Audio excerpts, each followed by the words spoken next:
1,000 feet and climbing. A brand new 737 takes off during an intense storm. They should be there by now. And then mysteriously falls from the sky over West Africa. Those who operate these type of aircraft, they have the same question: what happened? What happened in Cameroon? Investigators scour the crash site for clues. And hit the ground over there.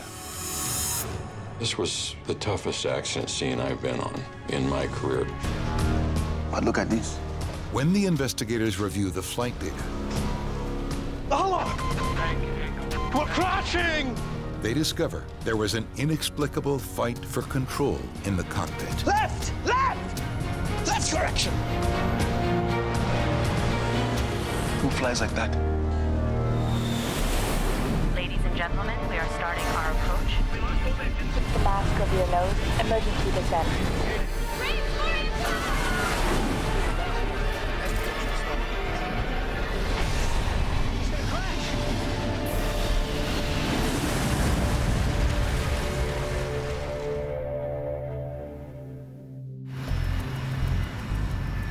In Douala, Cameroon, Kenya Airways Flight 507 is almost an hour behind schedule. Ladies and gentlemen, we are going to wait for the weather conditions to improve before we take off. A severe storm must pass before the pilots can depart. There are 108 impatient passengers on board. Many need to catch connecting flights. Flight 507 began in Abidjan earlier in the day. It's now bound for Nairobi, Kenya. 507 was a very common flight for Kenya Airways. Particularly last decade, the amount of traffic from East Africa to West Africa has really increased, partially because there's much more business going on. The Boeing 737NG, recently acquired by Kenya Airways, is the newest generation of twin-engine commercial jets. This was a new era of aviation in Africa, where airlines, and particularly the bigger ones, invest in brand new aircraft.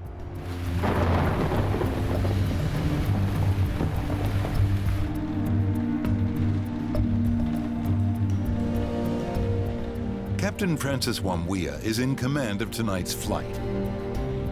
He's an experienced pilot with more than 8,000 hours in the cockpit. Andrew Kiuru is his first officer.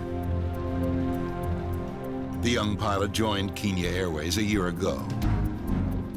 Let's see what this storm is doing. The pilots use the 737's onboard weather radar to monitor the storm. Looks like there might be a way around it. Now that the storm has moved off the end of the runway, Captain Wamwia believes he can fly past it. It's quite common that the weather may be a factor in delay in Africa because of its severity, so it's not in that respect a surprise for the operator to find this kind of weather at that time of the night. Tower, Kenya 507. Looks like there's a break in the weather. Requesting startup. Okay, 507. Startup approved. Startup checklist. Quickly, please.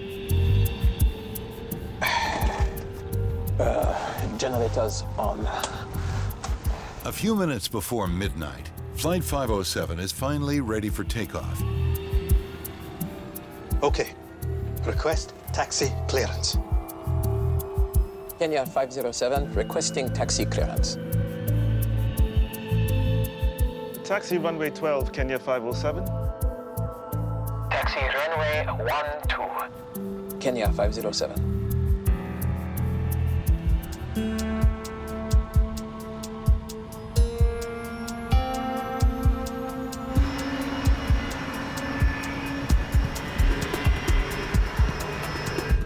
Put on the wipers. Right is clear. The crew taxis to the runway. There's one flight ahead of them, Royal Air Maroc Flight 287. Royal Air Maroc 287, in position. Runway 12, latest weather, please. Visibility 800 meters. Wind calm. Rain, moderate thunderstorms. All right. 287, clear for takeoff. The Royal Air Maroc flight departs without incident.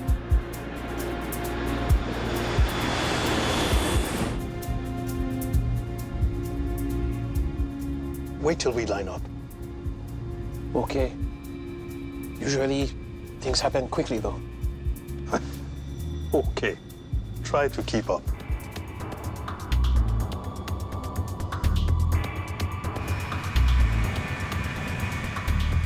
Captain Wamwea double-checks the storm's position Let's have a look.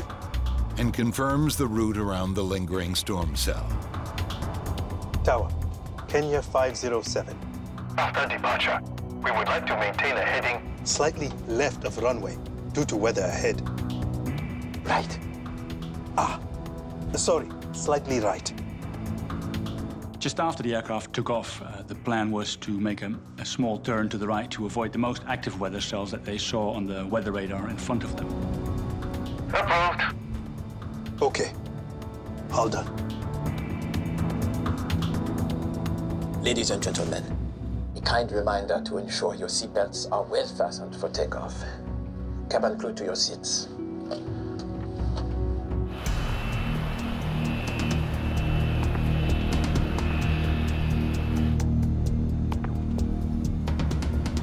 Okay. Takeoff thrust is set. Speed building on board. Check. 80 knots. Check. V1. Rotate.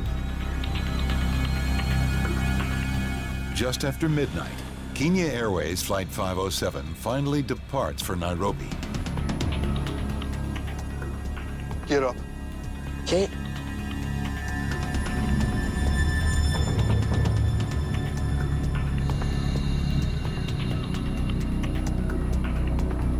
(1,000 feet and climbing). Heading select. Selected. Check. The 737 starts turning right to avoid the storm. N1. Okay, command. So, should I remain on this heading? Yep.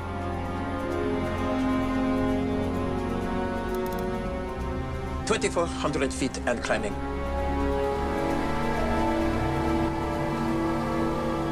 Now we're getting into it.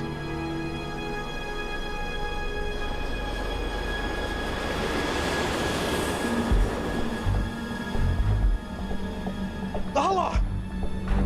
Bank angle, bank angle. Suddenly, the 737 rolls dangerously to the right.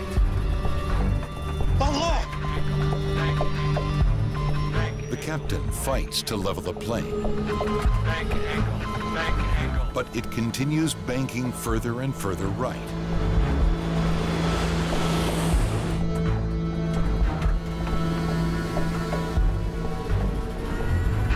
Bank angle, bank angle.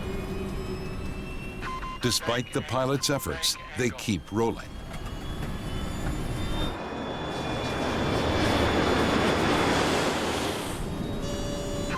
Bank We're crashing! angle. Yeah, we are crashing! Left! Left! Angle, bank angle. Left correction! Marine, bank angle, bank angle. Up, pull, up.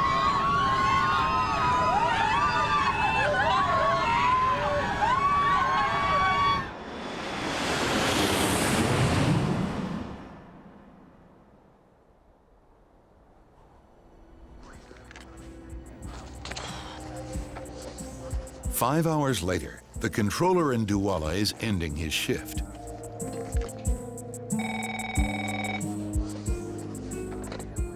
Dula Tower.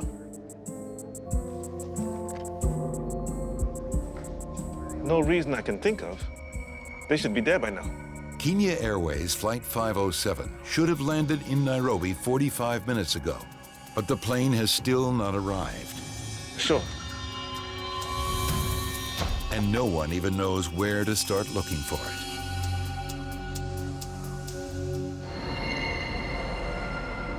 Kenya Airways Flight 507 was due in Nairobi at 6:15 a.m. local time, but it never arrived.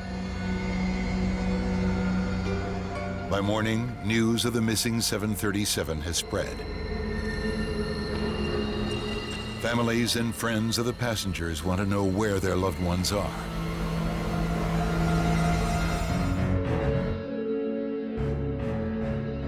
Engelbert Zoa Etundi worked for Cameroon's Civil Aviation Authority.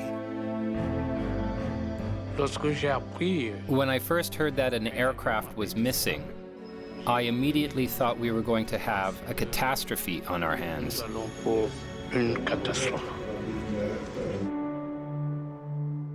2 days later, search teams finally locate the wreckage of Kenya 507. It's 3.5 miles southeast of Douala Airport. The 737 has crashed into a mangrove swamp and is submerged in mud and water. There are no survivors.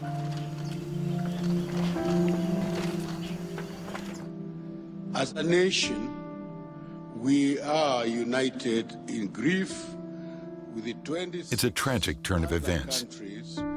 Victims' friends and family are demanding answers from the Cameroonian government. But the government has a problem. Cameroon did not have an agency in charge of air accident investigations.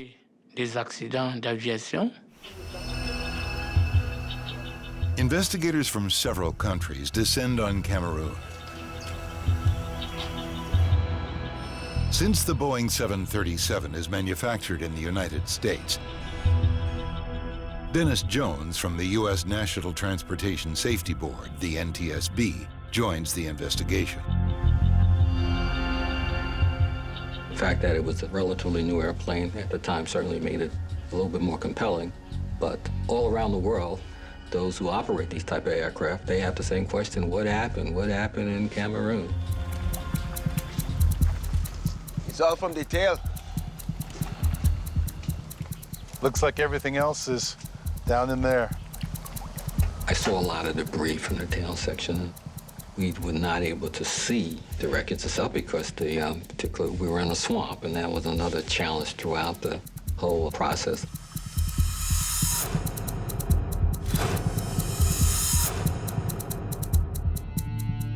A technical advisor for Boeing, Mark Smith, also joins the team of investigators.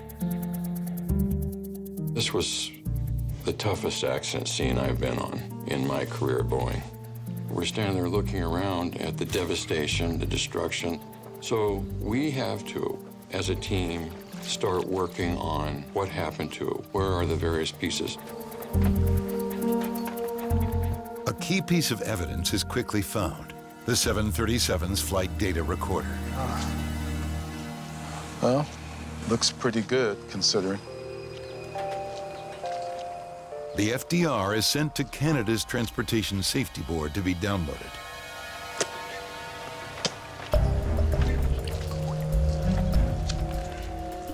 While searchers continue looking for the cockpit voice recorder, investigators try to determine what caused the plane to crash so soon after takeoff. The airport is only 3.5 miles away. They can't have been in the air more than 2 minutes. We really didn't have a clue. You're looking for explanations. We were able to start doing a lot of on-scene examination, documentation, and trying to get an idea how it impacted the ground.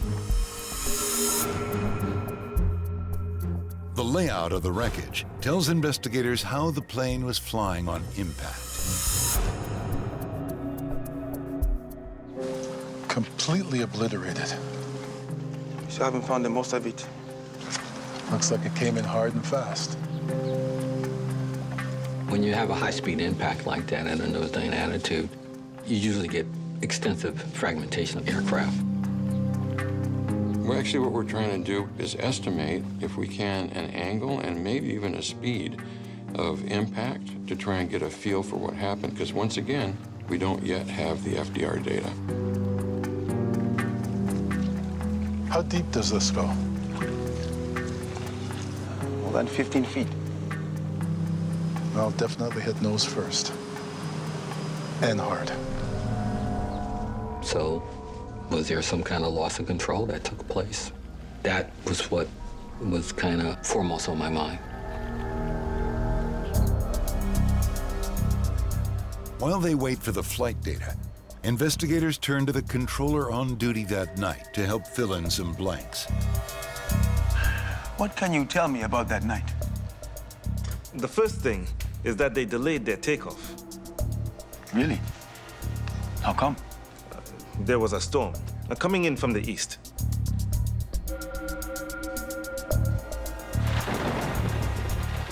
Tower 507. You're going to wait for the storm to pass. Canceling startup. Roger 507, canceling startup. The storm could last all night, but visibility should improve. The airplane was on the tarmac, loaded, ready to go, waiting for the weather to clear, and then they would take off. But 20 minutes later, they decide to take off. Why? It cleared a bit, and they were going to try to get around it.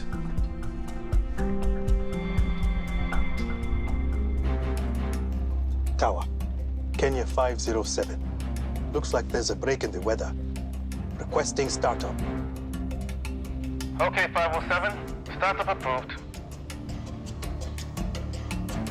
The controller explains how the crew planned to fly to the right of the storm. Is it possible the crew misjudged the storm's size and strength? NTSB investigator Bill Bramble also joins the team. They had a cell 8 miles off the end of the runway, so the crew was using their own radar to decide how to maneuver around the cell. Here's a meteorological report from that night. Thunderstorm and rain over the airport with winds gusting up to 20 knots. But it was starting to clear. Investigators wonder if the wind and rain were still severe enough to bring down a 737. He asked permission from the controller to go around the storm. To the right. Maybe the storm was worse than he thought. There was a weather delay for several flights. KQ-507 was one of 4 flights that were delayed on the ground for about an hour. Investigators need to speak to other pilots who took off from Douala that night. How intense was the storm once they were in the air? I will speak to one of the pilots tomorrow. Investigators interview a pilot who departed immediately after Kenya Airways Flight 507. No problems at all. Not even mild They need to find out if he had any difficulty avoiding the storm. The flight crews solely depended on their own onboard systems to understand what they were getting into. There was no assistance from the ATC. So, no problems at all. Not even mild turbulence. He said the weather was smooth after they took off. They did the same thing, too. They took off and turned to the right, too, to circumnavigate the weather. Okay. Thank you for your time. Investigators conclude the pilots could have maneuvered around the storm on their flight path. With weather ruled out, the team wonders if there was a mechanical issue with the brand new 737. This was important because it was the first for the 800 series, and if there's an accident and it's not immediately understood what the problem is, it's really important to get to the bottom of it.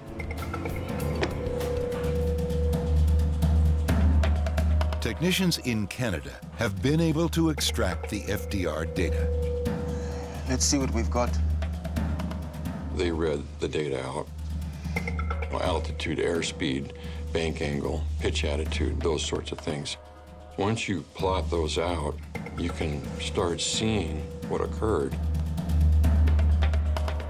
Any malfunction warnings during the flight would provide an important clue.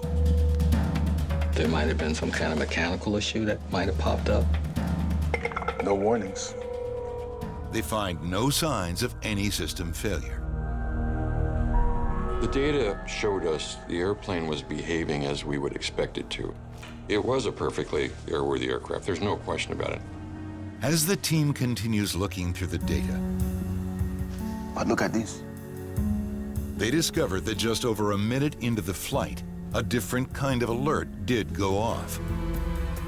Bank angle alert at an altitude of 2,800 feet. For investigators, this is their first real clue about what happened to Flight 507. Any roll exceeding 35 degrees is considered extreme. Once reaching that angle, a warning alerts pilots of danger. Rotate. When investigators review the pilot's inputs after takeoff, they make a critical discovery. Gear up. Okay. He was turning left from the moment they left the ground. That information showed us that right after takeoff, the aircraft started to roll to the right a little bit, and the pilot corrected it. And then he keeps making corrections to the left. Looks like he's trying to keep the plane level. But what caused the slow roll to the right in the first place?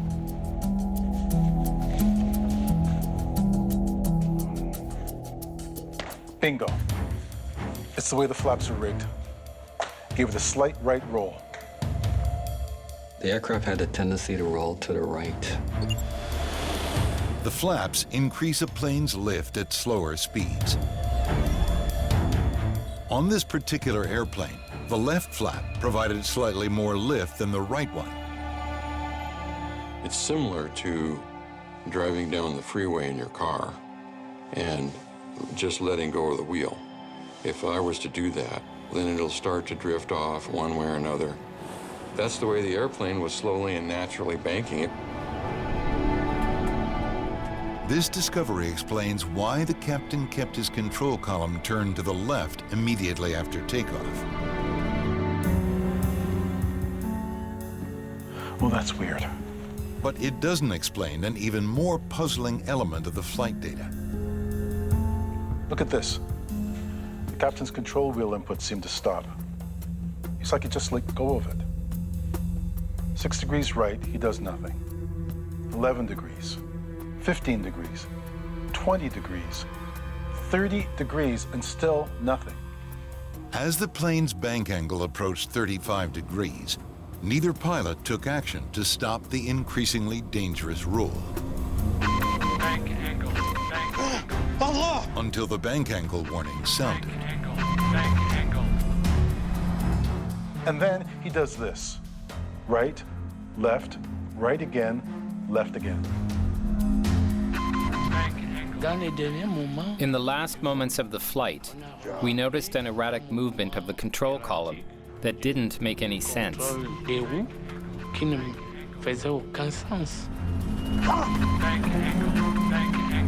For 16 seconds after the bank angle warning, the aircraft continued its dangerous roll. The airplane just continues to roll right up to 110 degrees of bank. The crew didn't recover it before impact. Bank angle, bank angle. The data paints a baffling picture of the 1.5-minute flight.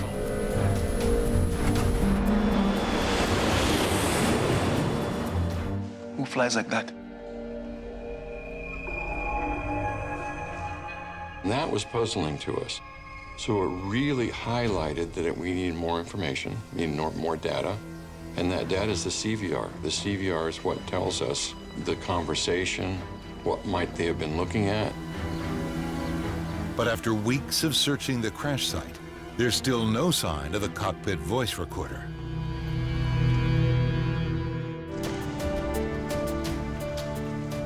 It's been more than a month since the crash of Kenya Airways Flight 507. And the cockpit voice recorder has still not been found. Over there. We spent days scouring the site, up track, down track, everywhere, looking for the CVR, trying to find it. The team now uses a tracking device to scan the swamp for a signal from the box.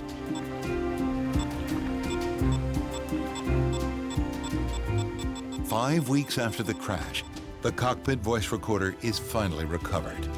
That was a very, very exciting time for everyone involved with the recovery, as well as the investigation group itself for having that information. Okay, let's start on the ground. Started.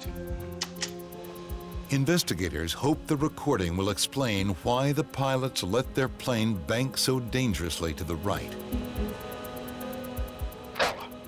Kenya 507. Looks like there's a break in the weather. Requesting startup. Okay, 507. Startup approved. Okay. Request taxi clearance. They hope the recording will also explain how they ended up spiraling into a swamp. 1,000 feet and climbing. Heading select. Okay, this is where he stops making any inputs. Selected. Check. N1. Okay, command. That's the call to activate the autopilot. So, should I remain on this heading? Yup. After calling for the autopilot to be engaged, Captain Wamwea released the control column, trusting the autopilot to fly the plane.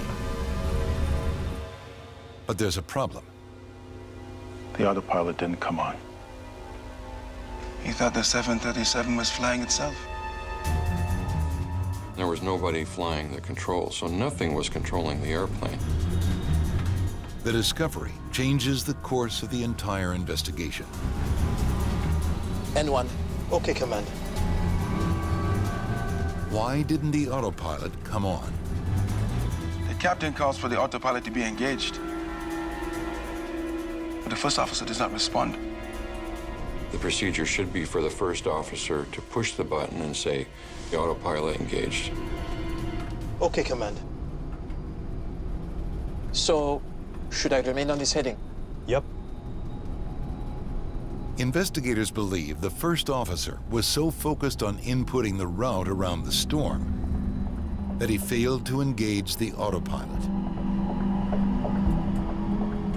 2,400 feet and climbing. Now we're getting into it. Meanwhile, the captain assumed the autopilot was engaged and controlling the pre-selected right turn.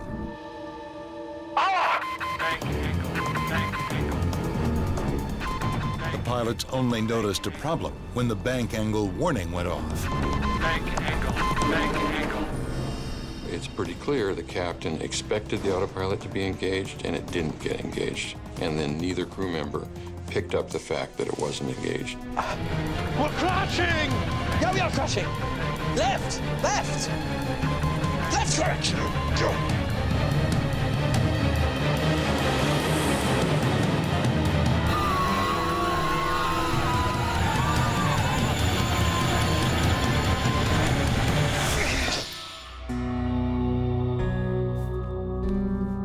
Why did neither crew member take the critical step of engaging the autopilot?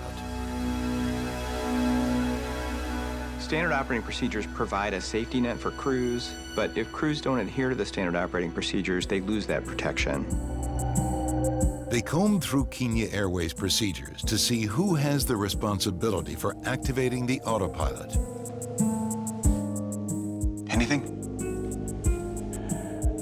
From what I can tell, it's not really clear who is supposed to do it. All it specifies is turn on when above minimum altitude for engagement. It's not very helpful. It wasn't really clear in the standard operating procedures of when the autopilot does come on, who's responsible for doing that and what the response should be to that. Bank angle. Recovering from a 35-degree bank is not a complicated procedure.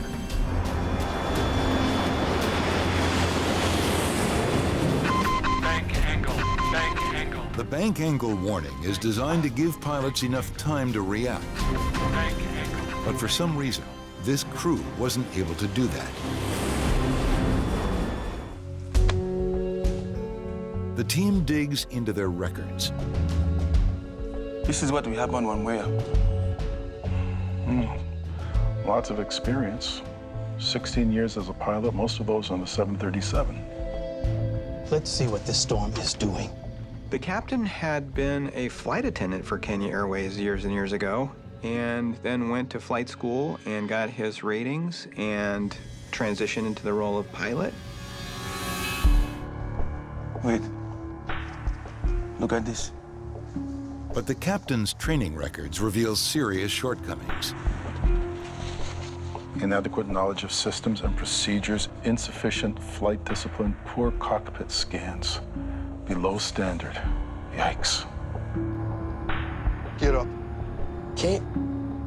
We discovered the captain had a history of training difficulties and lack of systems knowledge for autoflight systems and so forth. So he had some red flags in his history. The first officer's report isn't any better. Failed to monitor autopilot when engaged. V1. Rotate.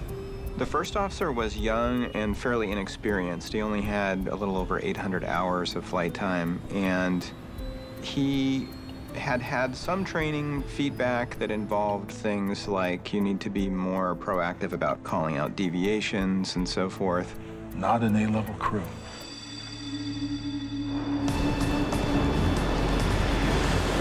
We're crashing! Left correction! Bank angle. Did a lack of skills in the cockpit doom the 108 passengers on board the flight?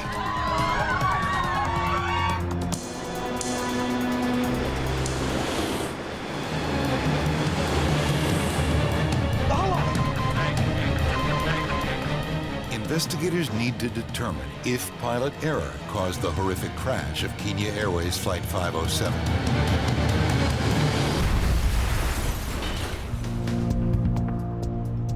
Okay, Allah. He's definitely surprised. Then 22 degrees to the right, 20 left, 45 right, then 11 to the left. That's not helping.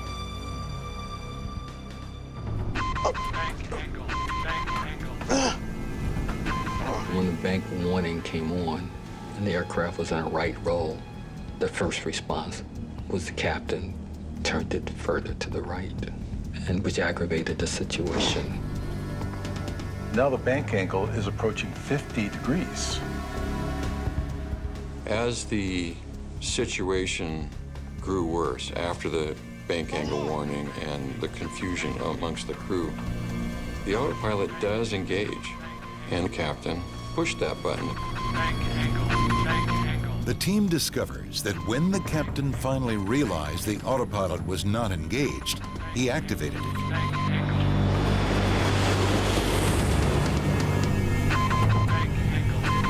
But when it didn't immediately level the plane, the captain turned the control column erratically, an action which overrode the autopilot. We're crashing! Yeah, we are crashing. And yes, we are crashing. Left, left, left correction.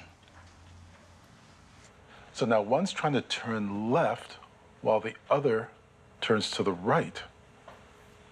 They're fighting each other's inputs. Left! Left! Left correction!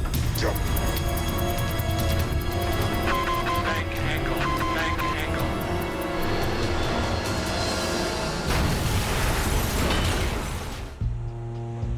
I don't get it. It should have been a simple recovery. The back and forth was trying to do corrective actions, but it didn't seem like he was correcting anything. He's already banked over to the right, 34 or 35 degrees. Why would he roll further? Well, that's the question we have to answer right there. Investigators use a Boeing simulator to recreate the final stages of the flight. From the simulator, you can literally put yourself in the driver's seat and reconstruct the flight and be there at the pilot. to be able to determine whether we can recover. Can we give it a 50-degree right bank, please? Activate the autopilot, please.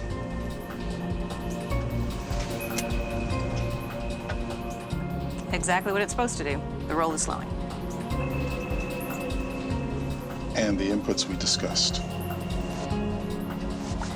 Right, left, right. Jeez. There goes the autopilot. Bank angle's increasing again. Bank angle, bank angle. The simulation shows that if the captain had given the autopilot enough time to take control, the 737 would have returned to a relatively safe bank angle. But his erratic inputs prevented that from happening. If only he'd done nothing. It was determined that recovery was still an option just a few seconds before impact, really. Investigators are puzzled. Why wasn't the experienced captain able to execute such a straightforward recovery? Was there something here that we were missing in the investigation that may have confused the crew? So we started looking harder at the possibility of spatial disorientation. From the simulator? Yeah. Just darkness outside. No reference at all. It was a completely black view out the windshield. If you look up out the windshield, you have no ground reference that could immediately have helped you straighten the airplane out. Spatial disorientation is an inability to distinguish up from down, left from right. It has been known to hinder judgment and delay response times. We're crashing! Yeah, we are crashing! Left! Left! Left correction! Only the first officer seemed to assess the situation correctly. What are you doing? First thing he says is, yeah, we are crashing. It took him 10 seconds to speak up.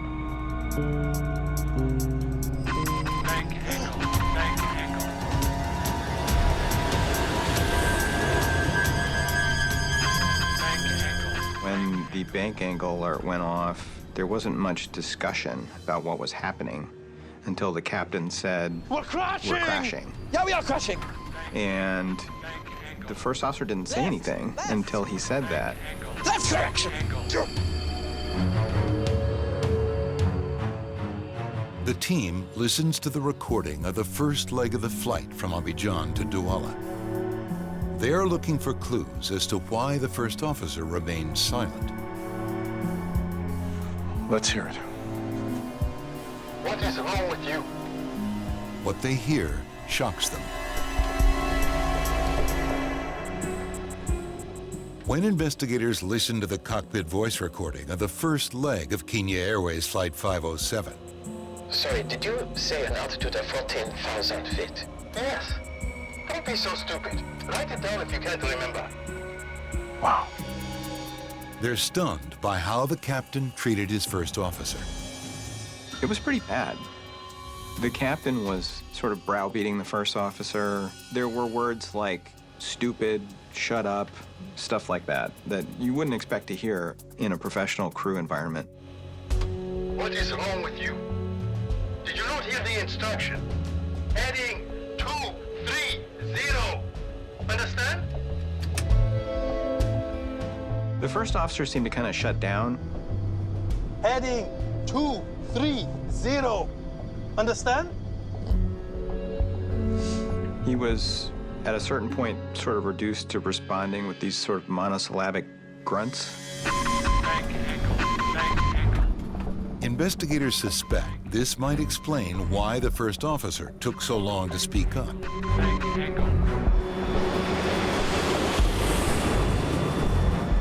The captain's behavior toward the first officer on the first flight likely caused him to adopt sort of a passive role.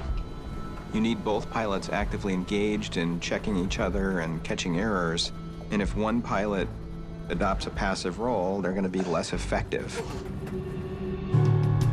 So heightened ego. Captain Wamwia's treatment of his first officer leads investigators to examine his professional history more closely. Can you tell me more information? We spent a lot of time going through pilot records, interviewing other flight crew members. Were there any? Yes. They quickly learned the captain's shortcomings were not limited to his flying abilities. He had a lot of concerning things in his training files about being overbearing, being authoritarian in terms of how he dealt with other crew members. So, we have a young, reserved first officer and an overbearing captain. This accident is kind of a throwback to those early days where we were focused on the issues of overly assertive, authoritarian, overbearing captains and submissive, inadequately assertive junior first officers. A lethal combination. Investigators conclude the bad pairing in this flight crew set in motion a sequence of events that led to the crash. As an investigator, all of these accidents I've worked, it's very clear there is never a single cause. It's always a chain of events. So, should I remain on this heading? Yup. A deadly combination of poor pilot performance and spatial disorientation contributed to the accident. Now we're getting into it. All the risk factors were present. There was distraction, there was reduced outside visibility, and there was confusion. But in the end, investigators conclude that one major mistake triggered the entire tragedy. N1. Okay, Commander. So, should I remain on this heading? Yep.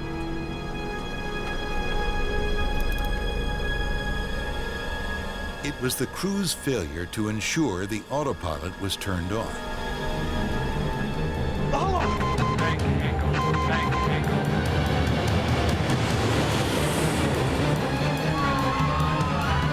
That ultimately led to the deaths of 114 people. We're crashing!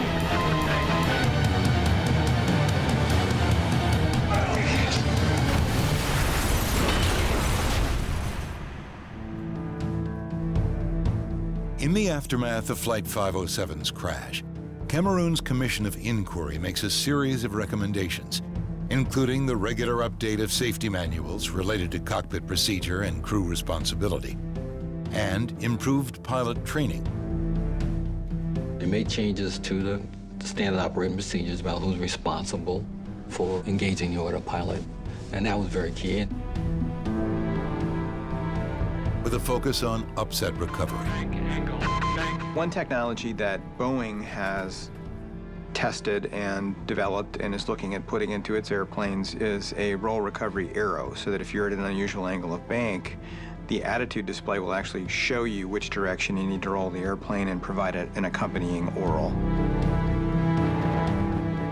In the end, you have to look at training, crew makeup, all adding into all the links of chain, the chain that caused this to happen this night. Let's see what this storm is doing. And those who are not familiar with accident investigation think that all the answers are at the crash site. It's rarely at the crash site. And that's exactly what happened. Rotate.